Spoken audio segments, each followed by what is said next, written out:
তো খনার বচনে বলাই আছে সব তীর্থ বারবার গঙ্গাসাগর একবার। বন্ধুরা ফাইনালি চলে আসলাম গঙ্গাসাগরের সাগরে। আর দেখতে পাচ্ছেন আমার পিছনে এই যে সাগর। তো এই সাগর দ্বীপে আসলে মানে গঙ্গাসাগরে আসলে আপনারা এরকম খাবার বাড়ি থেকে নিয়ে আসবেন, তাহলে খরচাটা একটু কম পড়বে। আর বন্ধুরা দেখতে পাচ্ছেন প্রচুর পাখি চলে এসছে এখানে।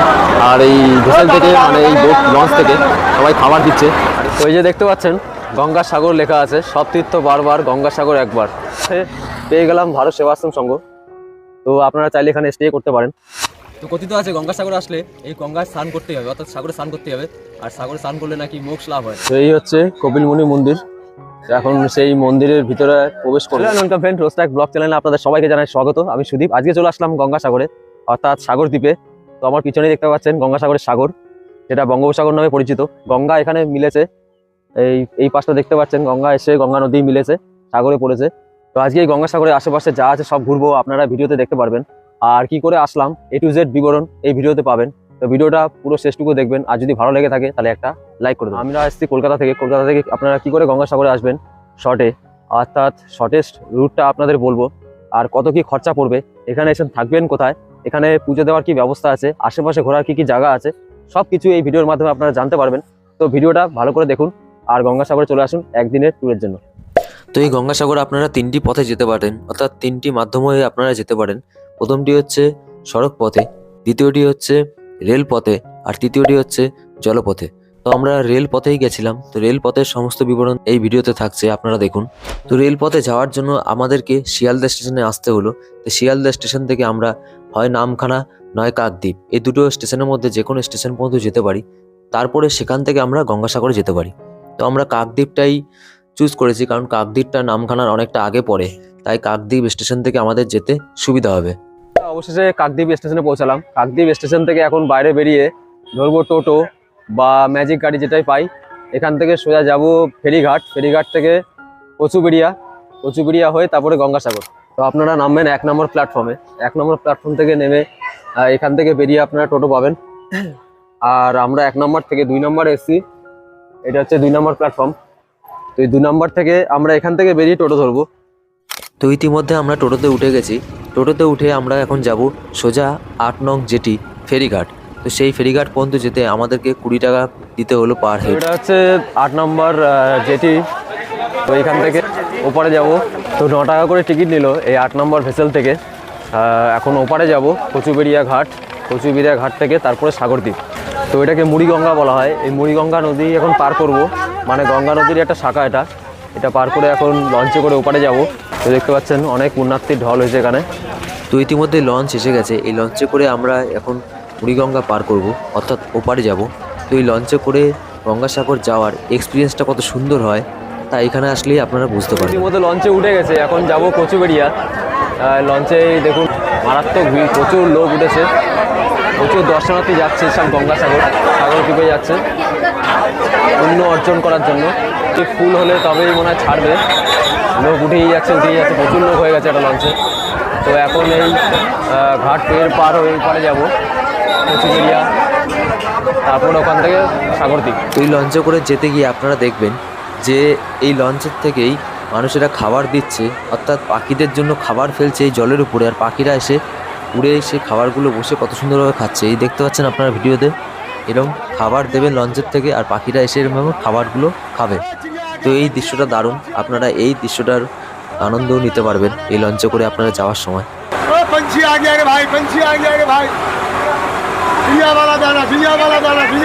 দেখুন সব লঞ্চ থেকে খাবার দিচ্ছে আর কীভাবে পাখিরা খাচ্ছে। এই লঞ্চের মধ্যে ফেরিওয়ালা বিক্রি করছে খাবার, এই যে এরকম খাবার। আর এগুলো কিনে দর্শনার্থীরা এখানে খাবার দিচ্ছে আর এই পাখিগুলো খাচ্ছে, উড়ে রয়েছে। দারুণ একটা অসম্ভব সুন্দর একটা দৃশ্য। সাগরদ্বীপে আসলে মানে গঙ্গাসাগরে আসলে আপনারা এরকম খাবার বাড়ি থেকে নিয়ে আসবেন, তাহলে খরচাটা একটু কম পড়বে। আর এভাবে গঙ্গাসাগরে গঙ্গার উপরে এরকমভাবে দেবেন আর পাখিরা এসে খাবে, একটা সুন্দর দৃশ্য আপনারা দেখতে পারবেন। তো বন্ধুরা লঞ্চের সফর এখানে শেষ হলো। এবার ঘাট পার হয়ে ওখান থেকে দেখি কি পাওয়া যায়, টোটো, অটো, ম্যাজিক গাড়ি কি বাস, সেটাই করে সাগরদ্বীপে পৌঁছা। তো লঞ্চের যাত্রা এখানে শেষ হলো। এখন আমরা কচুবেড়িয়া ঘাটে পৌঁছে গেছি, লঞ্চ থেকে নামলাম। তো এই যে দেখুন এই লঞ্চে করে এসেছিলাম, সবাই নামছে। এখন গঙ্গার এপারে চলে এসেছি। এখন এখান থেকে ম্যাজিক গাড়ি কি বাস যাই হোক একটা কিছু চেপে যাব সোজা সাগরদ্বীপ অর্থাৎ গঙ্গাসাগর। যে দেখতে পাচ্ছেন গঙ্গাসাগর লেখা আছে, সব তীর্থ বারবার গঙ্গাসাগর একবার। তো এখন এই গঙ্গাসাগরে প্রবেশ করব। কচুবেড়িয়া নেমে আপনারা এরকম অনেক গাড়ি দেখতে পারবেন, লাইন দিয়ে দাঁড়িয়ে থাকবে রাস্তার পাশে। দেখতে পাচ্ছেন এখানে প্রচুর গাড়ি রয়েছে। তো এই গাড়িগুলোর এক একটা গাড়ির একই রকম রেট। তো রিজার্ভ করে গেলে একটা আলাদা রেট, যদি আপনারা শেয়ারে যান একটা আলাদা রেট। তো আমরা একটা গাড়ির কথা বলেছি, এখান থেকে সাগরদ্বীপ নিয়ে যাবে, বলছে 1000 টাকা শেয়ারে, তাও কি। আর রিজার্ভ করে গেলে তো 2000-2500 টাকা এরকম ভাড়া পড়বে। তো প্রায় মোটামুটি 37 কিলোমিটার রাস্তা এখান থেকে সাগরদ্বীপ। আর আপনারা যদি মোটামুটি 4-5 জন মিলে আসেন তাহলে সুবিধা হবে, যে টোটাল অ্যামাউন্টটা লাগবে সেটা সবার মধ্যে ডিভাইড হয়ে যাবে, তো আপনাদের সুবিধা হবে। আমরা যেহেতু 2 জন এসেছি, তো দুজনে গাড়িতে বলছে 1000 টাকা। আর টোটোতে একটা টোটো দেখেছি, টোটোতে বলছে 400 টাকা। আপনারা কচুবেড়িয়া ঘাট থেকে এই মোড়ে নামবেন, নেমে ডান দিকে দেখতে পারবেন কপিলমুনি টেম্পল লেখা আছে, অর্থাৎ ওই রাস্তা ধরে সোজা বরাবর হেঁটে চলে যাবেন কপিলমুনি আশ্রমের দিকে। ওইদিকেই আপনারা সাগর পাবেন। সাগর গেটে ওখানে নামলাম, নেমে অটো করে নামলাম, নেমে অটোতে 50 টাকা ভাড়া নিল। তো নেমে এখন হেঁটে যাচ্ছি গঙ্গাসাগর আইল্যান্ডের দিকে। তো গঙ্গাসাগর দ্বীপের দিকে যেতে আপনাদের এখান থেকে যদি হেঁটে যান তাহলে প্রায় 15 মিনিট লাগবে, 1.5 কিলোমিটার মতো। আর যদি এখান থেকে টোটো যেতে পারেন, যদি টোটো করে যান তাহলে 10 টাকা ভাড়া নেবে। যেতে যেতে পথে পেয়ে গেলাম ভারত সেবাশ্রম সংঘ। তো আপনারা চাইলে এখানে স্টে করতে পারেন। এই হচ্ছে রাস্তা, এই রাস্তা একদম সোজা হেঁটে হেঁটে গেলেই গঙ্গাসাগর দ্বীপ পাবো। তো এখন সাগরের দিকে যাচ্ছি, গঙ্গাসাগরে এসে সাগরে যাবো না এটা কখনো হয়? তো সাগর যাচ্ছি এখন, সাগরটা দেখাবো আপনাদের, সঙ্গে থাকুন, দেখতে থাকুন। তো এইটা একদম সোজা হেঁটে যাওয়ার পথ সাগরের দিকে, এই সোজা গেলেই সাগর পাবেন। সাগর দ্বীপ অর্থাৎ গঙ্গাসাগর নাম হয়েছে কারণ গঙ্গা মিলেছে এখানে সাগরে, তাই এর জন্য এই জায়গার নাম হয়েছে গঙ্গাসাগর। আর এই দ্বীপটাকে বলা হয় গঙ্গাসাগর দ্বীপ। তো হাঁটতে হাঁটতে আপনারা এই দেব দেবীদের দেখতে পারবেন। এখানে একটা প্যাচার এরকম স্তম্ভ আপনারা দেখতে পারবেন। দেখুন কত বড় প্লেস এখানে, দেখতে পাচ্ছেন।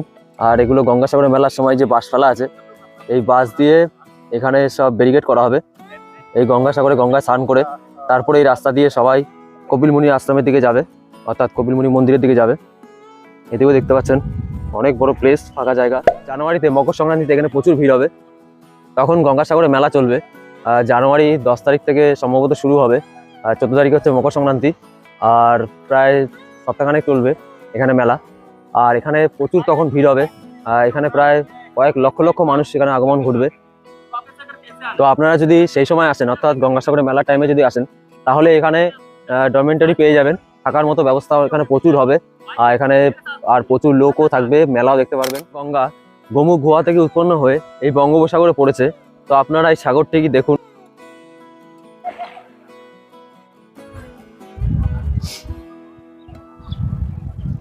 খুব সুন্দর। আমরা বিকালে এসেছি তাই এখানে লো লাইট, অর্থাৎ লাইট একটু কম দেখা যাচ্ছে। আর এখানে দেখতে পাচ্ছেন এখনো অনেকে স্নান করছে। আমরা 20 টাকা দিয়ে একটা চেয়ার নিলাম, কারণ এখন স্নান করবো, স্নান করার জন্য জামা কাপড় ব্যাগ রাখার জন্য একটা জায়গা চাই। তো এই চেয়ারটা নিলাম, 1 ঘন্টার জন্য ভাড়া 20 টাকা। তো আপনারা এরকম একটা চেয়ার নিয়ে বসে সাগরের দৃশ্য দেখতে পারেন, অথবা এখানে স্নান করতে চাইলে এরকম চেয়ারের উপর জামা কাপড় রেখে স্নান করতে পারবেন। কথিত আছে গঙ্গাসাগর আসলে এই গঙ্গায় স্নান করতেই হবে, অর্থাৎ সাগরে স্নান করতেই হবে। আর সাগরে স্নান করলে নাকি মোক্ষ লাভ হয়। তো আমি আজকে এসেছি এই গঙ্গাসাগরে, এখন স্নান করবো, স্নান করতে যাচ্ছি, দেখি মোক্ষ লাভ হয় কিনা।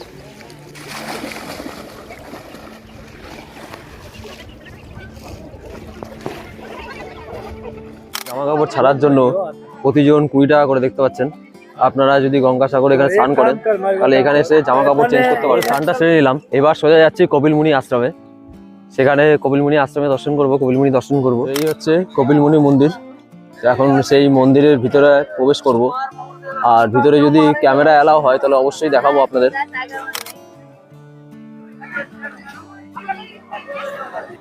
তো এই কপিলমুনি আশ্রমের সামনে দিয়েই আপনারা এরকম টোটো পেয়ে যাবেন।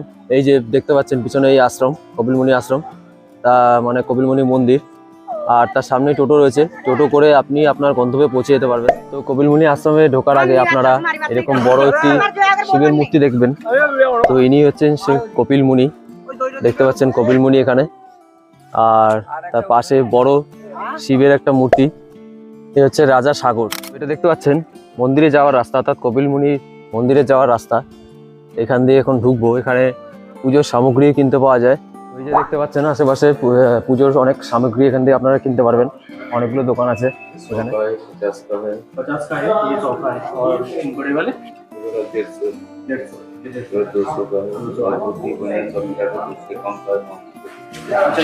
দেখতে পাচ্ছেন কপিলমুনি মন্দিরের ঠিক সামনেই হোগলা পাতা দিয়ে তৈরি হচ্ছে এরকম ডরমিটরি এখানে দেখতে পাচ্ছেন, কারণ সামনেই আসছে গঙ্গাসাগর মেলা, তো প্রচুর ডরমিটরি এখানে তৈরি হবে আর এখানে থাকার ব্যবস্থাও করা হচ্ছে। এর জন্য এখন থেকে কাজ চালু হয়ে গেছে, দেখতে পাচ্ছেন এখানে কাজ হচ্ছে।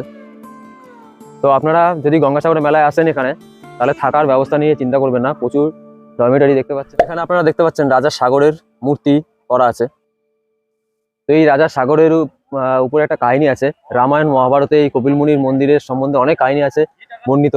তো এই রাজা সাগরের কাহিনীটা শর্টে বলি।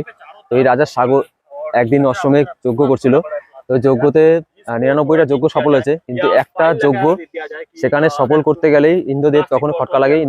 ইন্দ্রদেব তখন সেই রাজা সাগরের অশ্বটা, যেই অশ্বটা অশ্বমেধ যজ্ঞতে লাগবে, সেই অশ্বটা চুরি করে ফেলেন। তো চুরি করে তারপরে সেই অশ্বটাকে লুকিয়ে রাখেন কপিলমুনি আশ্রমের পাশে। কপিলমুনি আশ্রমের পাশে তারপরে রাজা সাগর যখন অশ্বমেধ যজ্ঞ করতে পারছিলেন না, তখন অশ্বটা খুঁজে পাচ্ছিলেন না, তখন রাজা সাগর তার 60,000 ছেলেকে পাঠান সেই অশ্বটা খোঁজার জন্য। তার 60,000 ছেলে খুঁজতে খুঁজতে কপিলমুনি আশ্রমের কাছে এসে পৌঁছায় এবং সেখানে দেখে তাদের সেই অশ্ব। সেখানে এসে ভাবে যে কপিলমুনি সেই অশ্বটাকে চুরি করেছে, তার জন্য অনেক বাদ বিবাদ হয়। তারপরে কপিলমুনি তাদেরকে সেখানে ভস্ম করে দেয়, অর্থাৎ রাজা সাগরের 60,000 পুত্রকে কপিলমুনি ভস্ম করে দেয়। তো রাজা সাগরের বংশধর হচ্ছে ভগীরথ। ভগীরথ কি করেন, তিনি স্বর্গ থেকে গঙ্গা দেবীকে মর্তে নিয়ে আসেন এবং তার যে 60,000 পূর্বপুরুষরা রয়েছে তাদের আত্মার শান্তির জন্য এই গঙ্গাকে স্বর্গ থেকে মর্তে নিয়ে আসা হয়।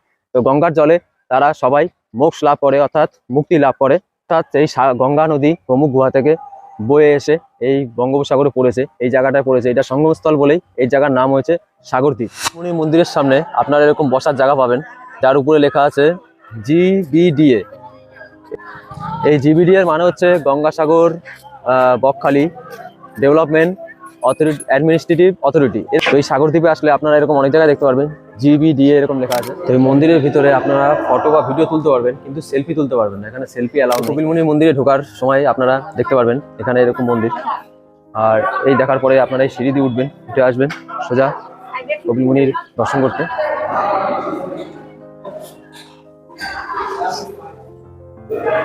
এই হচ্ছে কপিলমুনির মন্দির, আর কপিলমুনির দর্শন আপনারা করছেন।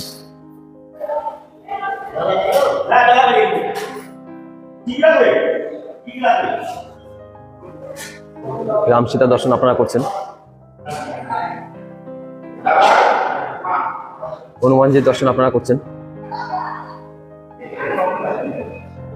এখন আপনারা রাধাকৃষ্ণ দর্শন করছেন। এখন আপনারা নরসিংহের দর্শন করছেন। তারপরে এখন আপনারা বামন দেবের দর্শন করছেন। এখন আপনারা শিব, পার্বতী আর গণেশের দর্শন করছেন। এখন আপনারা দেবী দুর্গার দর্শন করছেন।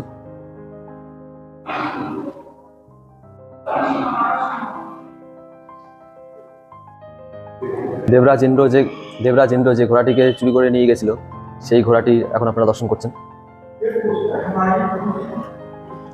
এখন আপনারা স্বয়ং মা কালী দর্শন করছেন, আর ভোলানাথও আছে তার পাশে। এই হচ্ছে পুরোটা কপিলমুনির মন্দিরের ভিতরে আপনারা এই ঠাকুরের দর্শন করতে পারবেন। আর এখানে অনেক বড় জায়গা, অনেক বড় প্লেস, সামনে বসেও আপনারা সন্ধ্যা আরতি দেখতে পারবেন। মন্দিরের ভিতরে তো ঢুকলাম, আপনারা ভিডিওতে দেখলেন। আর মন্দিরের ভিতরে যাওয়ার পরেই পুরো ব্রাহ্মণ মশাই আমাদেরকে প্রসাদ দিলেন। তো এর জন্য কোনো পয়সা, কোনো জোর জবরদস্তি নেই যে পয়সা দিতে হবে, পয়সা দিয়ে পুজো দিতে হবে। আপনারা চাইলে ভিতরে পুজো দিতে পারবেন। সাগরদ্বীপে এসে একটা জিনিস আমরা দেখলাম, যেটা হচ্ছে আপনারা সাগরদ্বীপে আসলে অবশ্যই তো কপিলমুনি মন্দিরে যাবেন। তো ওই কপিলমুনি মন্দিরে গেলাম, ভিতরে ঢুকলাম। তো এখানে অন্যান্য মন্দিরের মতো ব্যবসা হয় না, যেরকম ডালা নিয়ে ব্যবসা, প্রচুর টাকা ডালার দাম নেয়, তারপরে টানাটানি করে, এখান থেকে নিন ওখান থেকে নিন। তারপরে ভিতরে যে প্রচুর ভিড় ভাট্টা, ঠেলাঠেলি, লাইন দিয়ে পুজো দেওয়ার জন্য টাকা নেওয়া, এইসব জিনিসগুলো এখানে হয় না। তো খুব সুন্দর ব্যবস্থা এখানে। আপনারা অবশ্যই গঙ্গাসাগরে আসুন, এসে একবার কপিলমুনি মন্দির দর্শন করে যাবেন। তো এখানে দেখতে পাচ্ছেন আপনারা পবিত্র কপিলমুনি সরোবর। তো এই সরোবরের সামনে এখন যাচ্ছি। আপনারা দেখুন, এটা কপিলমুনি সরোবর। মাছ দেখুন কত, প্রচুর মাছ।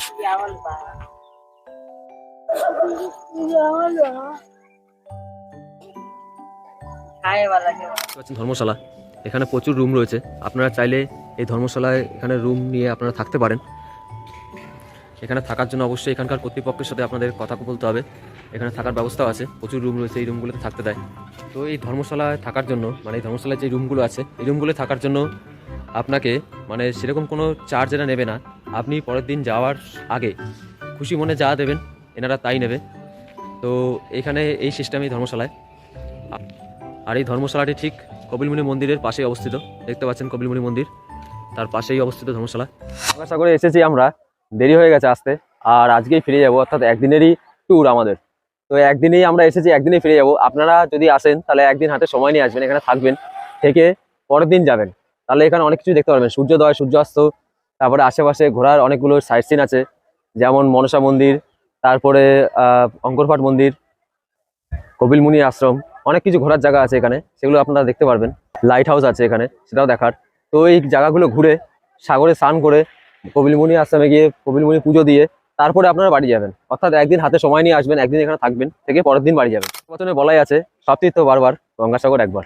তো এই কথাটার মানে অনেক জটিল। গঙ্গাসাগরে আসতে গেলে অনেক হ্যাপা পুড়িয়ে আসতে হয়। তো আপনারা যদি কলকাতা থেকে আসেন তাহলে শিয়ালদা থেকে আপনাকে প্রথমে নামখানা নয় কাকদ্বীপে আসতে হবে। কাকদ্বীপ থেকে আবার সেখান থেকে আপনাকে টোটো ধরে আসতে হবে ঘাট, ফেরিঘাট। তো ফেরিঘাট থেকে আপনাকে লঞ্চ পার হয়ে আসতে হবে কচুবেড়িয়া অথবা বেনুবন। যদি নামখানা যান তাহলে বেনুবন, আর যদি আপনারা যদি কাকদ্বীপ থেকে আসেন তাহলে কচুবেড়িয়া।